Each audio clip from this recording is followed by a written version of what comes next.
In arguably one of my favorite episodes of Futurama, God tells Bender the secret of being God is to make it seem like you don't exist. Now, in the episode, this prompted Bender to go save some monks who were praying to be saved that were locked in a closet, and that's a whole other thing. God didn't tell Bender to do that, but it was motivation. Now, the thing is about this is I love Futurama, but I also do not like my video games like that. In my video games, I want to be God, okay? I want to control my character. Okay, not exactly God, but I want to at least be able to control my character and know that my impact makes a difference.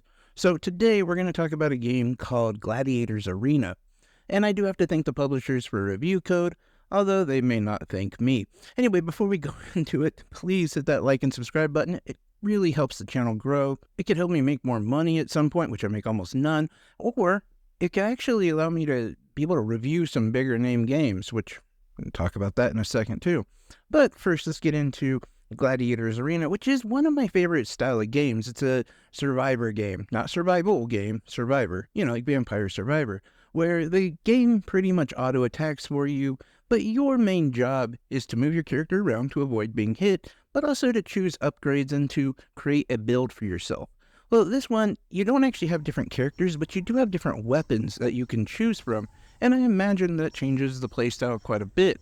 I say I imagine because I've only played it once. Now, yeah, I know what you're thinking, Nima, how can you review a game you've only played once? Well, let me tell you. Because my first playthrough has lasted hours, and in fact, at the time of recording, I'm still playing. In fact, right now, while I'm recording, I'm still playing. And you might say, how are you still playing while you're recording? Well, the game doesn't care if I'm there or not. In fact, once you get to a certain point, the game just plays for you, and you're just sitting there watching. I went through, I want to say, 40 to 50 levels just watching my character. I'm not doing anything. The only thing I did was choose the upgrades and to allow the wave to continue onto the next one. But outside of that, I did absolutely nothing. Now, even though you get so many enemies on screen, the game starts to really lag down. It still keeps going. Part of my issue with it, though, is in a game like Vampire Survivors or something of that nature, you'll reach a boss, right? And that's the stop. Like, okay, now you got to take control. Yeah, there's no bosses in this game. It's the same enemies over and over again. And I don't know, that sort of just made it boring. But what made it even more boring is the fact that they don't need me. And I will say, at least the software holds up until a point. Why do I say that? Because I had to stop recording for a second to look down at my screen and to see that my character was no longer on the screen. Yes, at wave 82, my character just apparently got pushed off the screen. Unfortunately, I didn't get to record that, but I will hopefully have a recording of it. I'm trying to actually record my phone because I'm in the process of moving. I put my capture card in one of the boxes, and I don't know which box, and I still haven't even moved yet, so it's going to be a whole process to find that, and it might make the next few videos kind of a pain in the ass, and I apologize to anyone who has to watch any of those future videos of just the same trailer, replaying and replaying, but I will do my best to try to amend that. Anyway, back to this game. I just don't really like a game that I don't have to play. You guys know me, I love the Survivor games. This is actually one of the first ones that I'm going to advise not picking up. Not only because of just, well, it doesn't need you, but it's really easy. You see, like I said, I've only played it once. I started playing it last night at about 10 o'clock, and up until a few minutes ago, I was still playing on the first character I started as. Like, it takes apparently no strategy whatsoever, and I know that I could say, yeah, well, I'm just such an awesome Survivor-type gamer. Like, I've beat them all and I'm a master. No, I'm not. Like, I stink for the most part. Vampire Survivors, I still haven't beaten. So it's not me, it's the game for sure.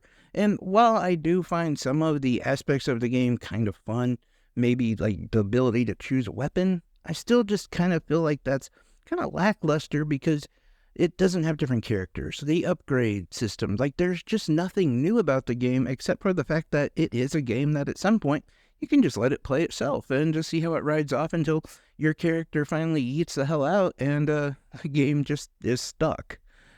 Honestly, I think I'm being a little too hard on the game, but really, am I? I don't know. Let me know on that. I would just, again, advise not getting it. I'm not even going to really give it a score, not because it doesn't deserve it. It's just because I think it's more important to understand my advice, like of being should you get it or not get it. A score is not going to really cement any sort of feelings on it. But anyway, stay tuned to the channel. I know I've been inconsistent. I promise that will change as soon as I get moved over. But we do have a couple games that are coming up relatively soon. I promised you guys one last week that still hasn't hit, and that is Yakuza Kiwami. And let me tell you guys something. Just a little bit of a preview on that. I really enjoyed the game, and it ended up being a lot larger than I thought it was, and I just really fell in love with it, and I started doing side quests, and I started really just getting enthralled with the game. So if you are thinking about getting it, I advise picking it up. I will do a much deeper dive, or, well, a little bit deeper dive on that game here in the next few videos, and I'm also going to cover Dragon Age Veilguard, but at the moment, I'm still working through that one as well. I don't get review copies of the big games, but that's another reason why maybe you should subscribe, because when you subscribe, you get the numbers up. Maybe Nima gets some access to some bigger games, and then I can actually drop reviews when I should.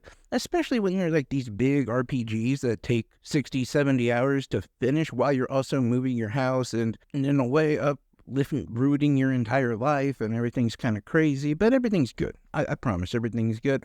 But yeah, I just wanted to come here, drop a quick video, tell you guys what I thought about this game, and namely just because I love doing these videos. I love interacting with you guys, and I know that's crazy because I'm one of the worst people about communicating, but I really do enjoy this kind of one-on-one time. And I guess if you're in America while you're watching the world burn, enjoy this video, and look forward to hopefully seeing a couple new ones coming out from me in the very near future. I promise I will be more consistent as time goes on. Yeah, we got to get moved. Anyway, love each and every one of you guys. Take care, everyone. Bye-bye.